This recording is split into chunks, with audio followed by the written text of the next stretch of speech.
and welcome back to Wartime Britain. This is Evacuation. Coming up, driving a tractor 1940 style. The girls get their knickers in a twist. Massive boys' underwear. And Miss Young sets the most horrendous homework. I look forward to it. Oh no.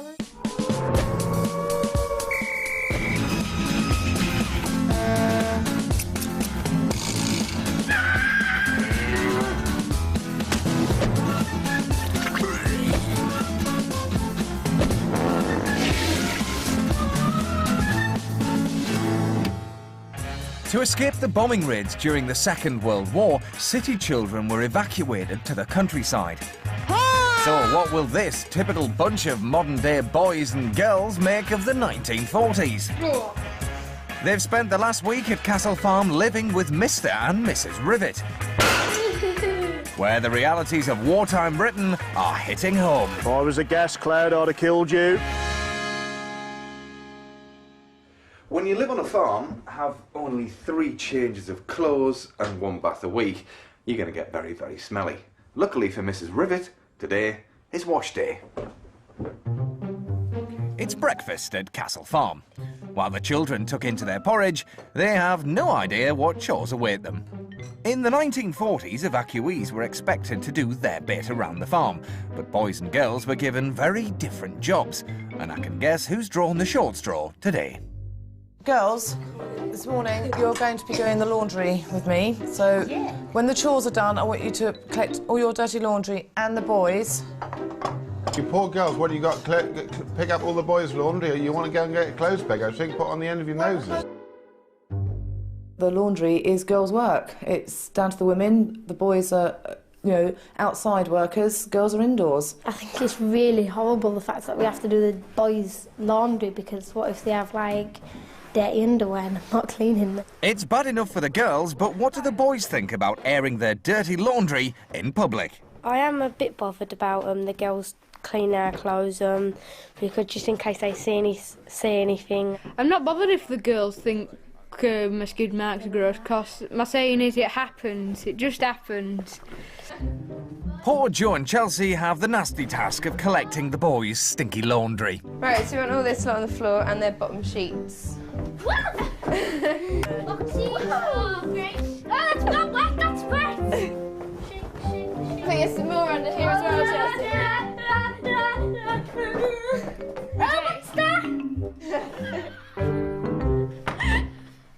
Right, boys, follow me over to the barn, please. Out in the yard, boys' chores seem much more fun. Mr. Rivet has asked them to make a pair of scarecrows. The idea of a scarecrow is he stands in the field and he waves his hands up like this. So what you're trying to do is make me a stationary scarecrow. Look a bit like me. Make him look a bit fierce. Make him look like Hitler. All right? With just a few old sacks. That's it. Hold it like that so the neck hangs open. That's the way. Tons of straw. Spare bits of string. Some scrap wood and a lot of imagination. Now you're getting an idea of it, see? Our evacuees have to build the scariest scarecrows Castle Farm has ever seen. So, lads, are you modelling this on anyone in particular? Mr. Rivet. And Mr. Rivet? What's happening here, Josh? horns. It looks evil, which is good because it's a scarecrow. But with the other scarecrow, Harry's getting carried away. I am painting a heart on a scarecrow. And why? Just to make him look more better. Wizard of Like the Wizard of Oz, the scarecrow needs a heart. No, Harry, the scarecrow needed a brain. A bit like some of you. My head, I'd be scratching while my thoughts were busy hatching if I only had a brain. The boys seem to be enjoying their farm work. Well, this isn't really a chore, it's more of a challenge or a game. So it's funner than doing washing. And back in the kitchen, the girls have a mountain of laundry to get through, and it's all got to be done by hand. OK, just put it down, because we need to get some soap on it. This is a wartime washing machine. Up the board. This is a rinser. All right. And this is a tumble dryer, also known as a mangle. OK then. You want to get the clothes Form a team sort of and as let's flat get as this possible. rolling. And on that note, Mrs. Rivet leaves the girls to get on with it. With 6 dirty boys, on the farm for 7 sweaty days, that's 42 pairs of grotty pants. Not to mention Mr. Rivet's. Massive boys' underwear. Why front are massive?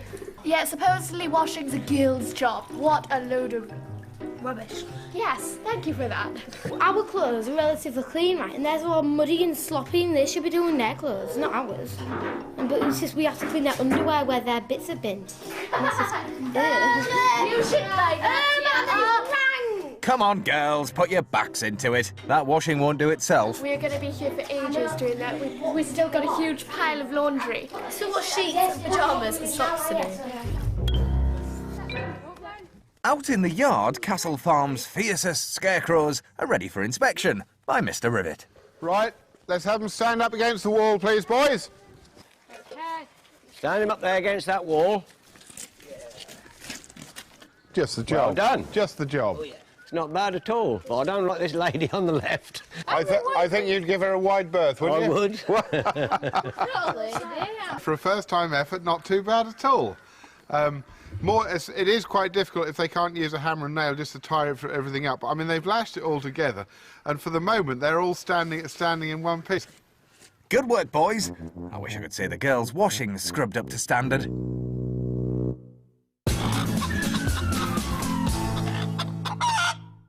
Chores might be hard work, but they're nothing compared to what's coming next. Shut up. It's the time they dread the most. 1940s school. I compare thee to a summer's day. Poetry. You either love it or you hate it. And Miss Young is about to open our children's minds to the joys of poetry in her own unique style. So this morning, everyone, we are going to write a poem in our best handwriting. Our modern children are used to poetry classes full of self-expression and creative writing.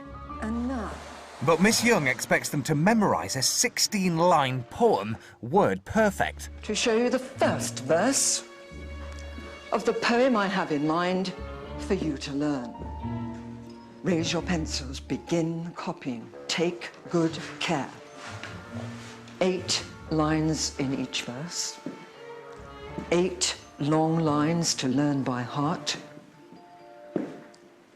And the final verse the same, making a total of 16. Well, this was typical of schooling in the 1930s and 40s. Learn it and then recite it word for word. And the reason they did it was because... it's gone. Learn it and recite it word for word. And the reason they did it was because... And the reason they did this was because... it's gone. Let's have a look. I just hope the children learn their lines better than I have.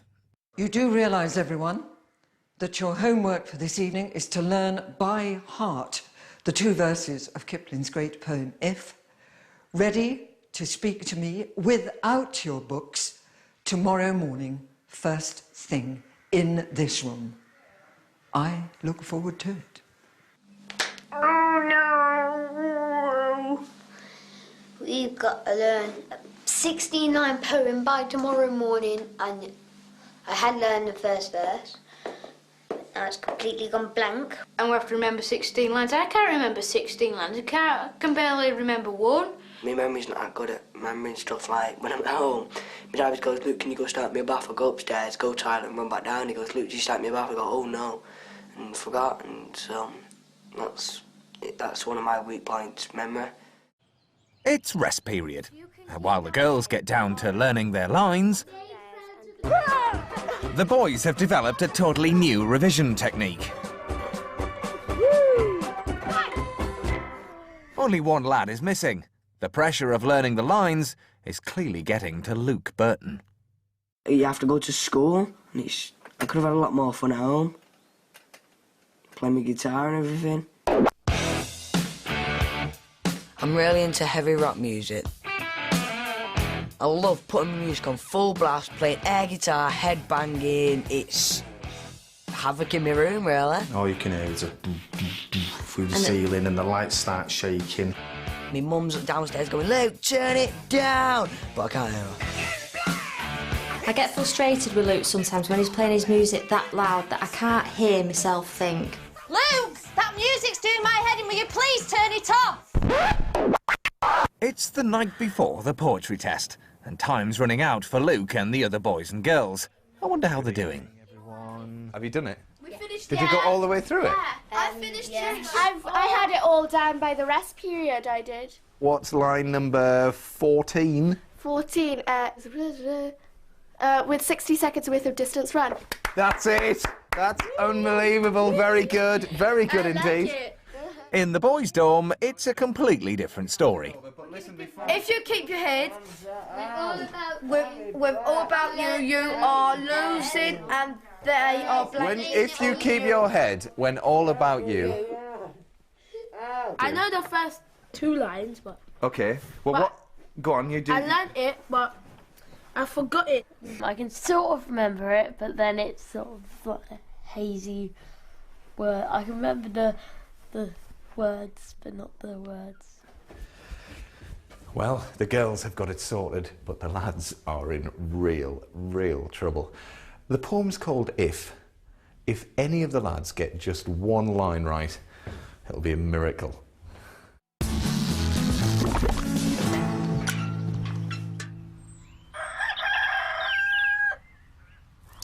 It's a beautiful morning here on Castle Farm. Birds are singing, cows are mooing, and sheep are bleating. And Richard Hall is full of the joys of spring. It's his last day on potty emptying duty. Oh my God, where does it all come from? Where does it all come from? On the first morning at Castle Farm, Richard confessed he'd used the potty for something more than just a wee. Well, I really needed a number 2, aka poo. He stank out the dorm. So, to make it up to his roommates, Richard volunteered to empty the chamber pot for a whole week. But little did he know what he was letting himself in for. Way, I got it downstairs.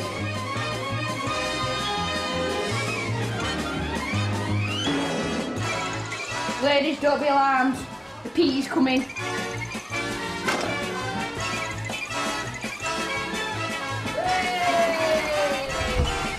He's in charge, me. Now, after an arduous week, it's Richard's last day on the job. I feel pretty cool that I don't have to do it anymore because I never liked it, and so it's just, you know, get it over with. And to mark this special occasion, I thought we should organise a guard of honour for him. Listen up, right? Because it's Richard's last potty day. When he comes down, we'll give him a huge cheer, and should we get him up here? Yeah, stand up there to make a speech.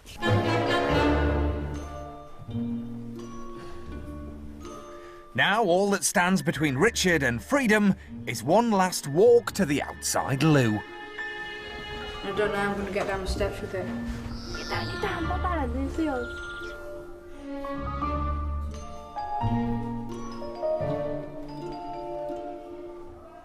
One big step for mankind.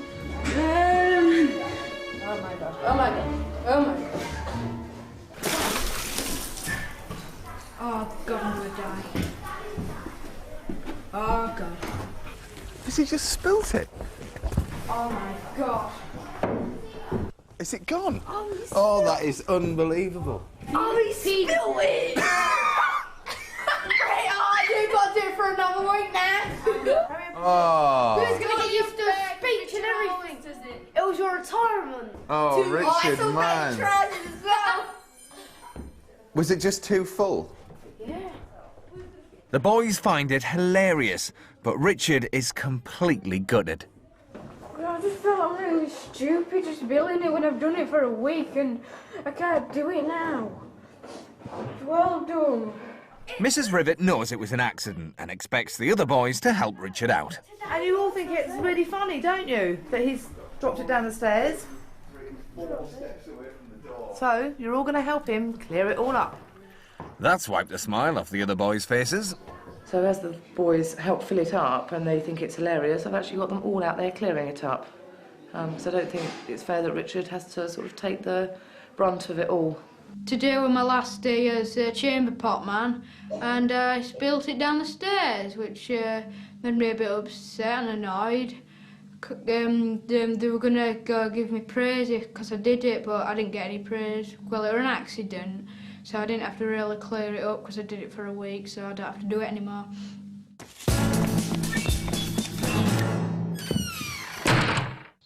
If anyone's looking for excuses in the poetry test, the morning's shenanigans won't carry weight with Miss Young. If I discover that anyone has failed to learn the poem, I shall be very displeased and extremely severe, and there will be some punishment awaiting them. Time for some last-minute cramming. You can talk with crowds and keep your virtue, or walk with kings, nor lose the common touch. And keep your virtue. Friends first. That foes no loving friends. All men count with you. I don't care. Well, you know the routine. Girls first, line up. Then boys. Please God, let me something nice today. For once in my life, let it be nice. Anyway. It's no good praying, Harry. Miss Young doesn't do nice. Good morning, class. Good morning. Straighten those backs. There may very well be punishments this morning. There may very well be rewards. I wish to hear this morning the 2 verses of this great poem spoken clearly, with enunciation, great clarity and meaning. Come out to the front, Hatton and Hancock. Tia and Natalie are up first. See how we get on. If you can keep your head when all about you are losing theirs and blaming it on you. Very good. Seconds worth of distance run. Yours is the earth and everything that's in it. And which is more, you'll be a man, my son. Exemplary, girls. That's great. Well done, girls. Done it. If you can keep your head when all about you are losing theirs and Go for it, girls. with 60 seconds worth of distance run, yours is the earth and everything that's in it, and which is more, you'll be a man, my son. They've done it. They've done it. Super. Right. On to the boys now. This should be interesting. If you can talk in crowds and keep your virtue, Oh dear. yours is the earth and everything in it, and which is more, you'll be a man, my son. Few little stumbles, but they got through it. Well done, chaps. Don't deal with lies or being hated. Don't give way to hating. And yet, don't look too good or talk too wise. Harry really is just scraping through. Yours and which is more, you'll be a man, my son. Well, that's dodgy. Are you both pleased? Yes, Miss Young. Wipe the smile off your face, Opoku. Conceit is not required. It's Luke and Felix. If, by Rudyard Kipling. Louder! If you can... Mumbling! Oh dear. You're in real trouble there. When all men doubt you, but make allowance for their doubting too. If... being lied about.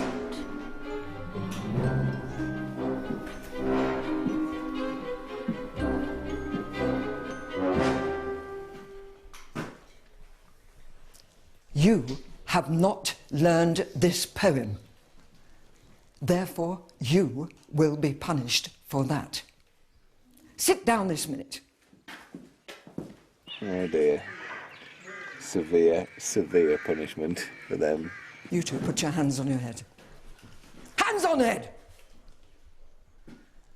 That is how you will sit to learn this poem, whilst everybody else goes to the farmhouse. There's a treat, and there's a reward waiting for you there.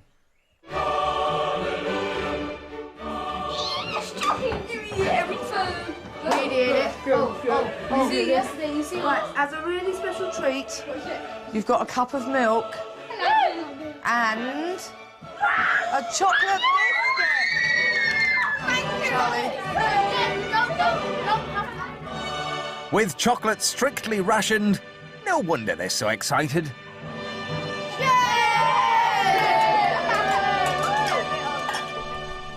Back in the classroom, there's nothing to celebrate. Take your time, Chancellor Burton. I have plenty. If, by Rudyard Kipling, verse 1, if you can keep your head... Luke and Felix are going nowhere until they've learnt their lines. And this means repeating them again and again and again. If you feel the unforgiving me, and yet don't look too good, which is more, you'll be a man. And this is what I wanted when I first stood you there. You have wasted my time, and doubtless my effort, getting you to this stage. This should have been how it was when you first walked into the classroom. Miss Young seems to have made her point. Learned it last night, well, most of it anyway, not all of it. And then I forgot it this morning, so I had to try and learn it, but I couldn't, so I knew the top like 6 lines out of 16.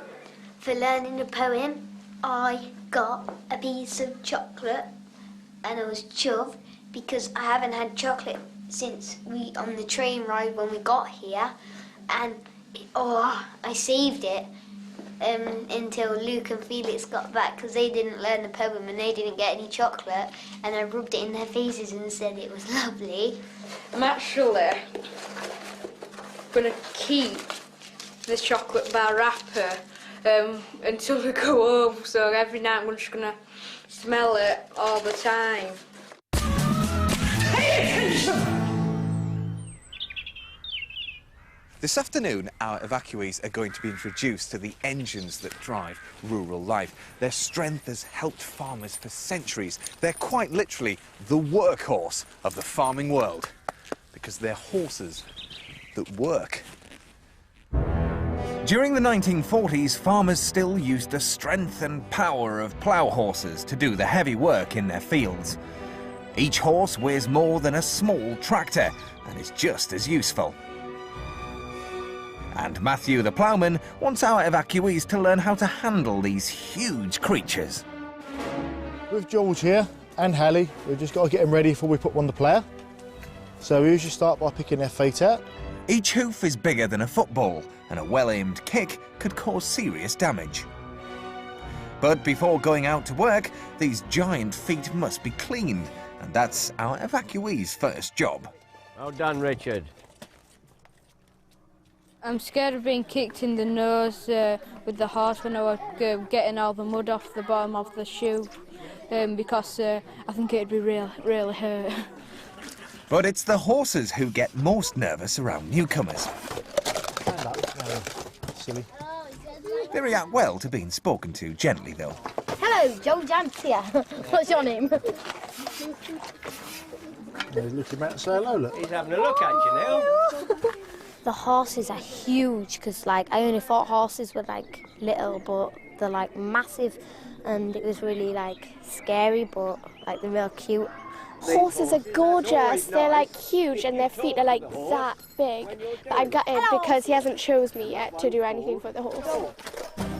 Don't worry, Joe, grooming is only half the job. The real work is still to come. Right, come along, everybody, please. Come along. In the 1940s, ploughs like this were used to prepare the land for sowing crops. Come along together then. That means to walk on. And with such powerful horses, it took a huge amount of strength and skill to control the plough. But that's exactly what Matthew the ploughman wants our evacuees to do. What you've got to do pretty much is just walk along behind it. That'll pull itself through. OK, but you'll feel through the handles the vibration of the soil being cut and turned over by the plough. Come along together, boys.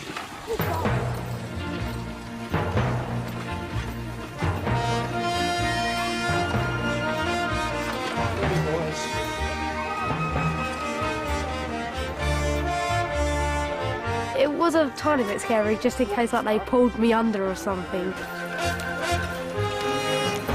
It's so cool because you can feel all their strength and they're pulling you along. And imagine the damage it could do to you if it wanted to. Got over a big stone though, went up and hurt my hand a bit, but I'm alright.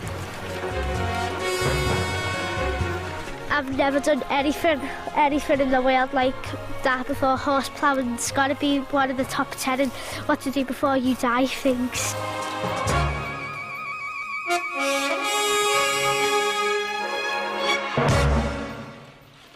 After ploughing the field, the evacuees can now plant their crops. Right. Luckily, Mr. Patrick has just the gadget to help them on their way. Push, push, push. How does it go the way? But freshly sown seeds are a free meal for greedy crows. What's needed is something big and fierce to scare them away. And luckily, our lads have just the thing.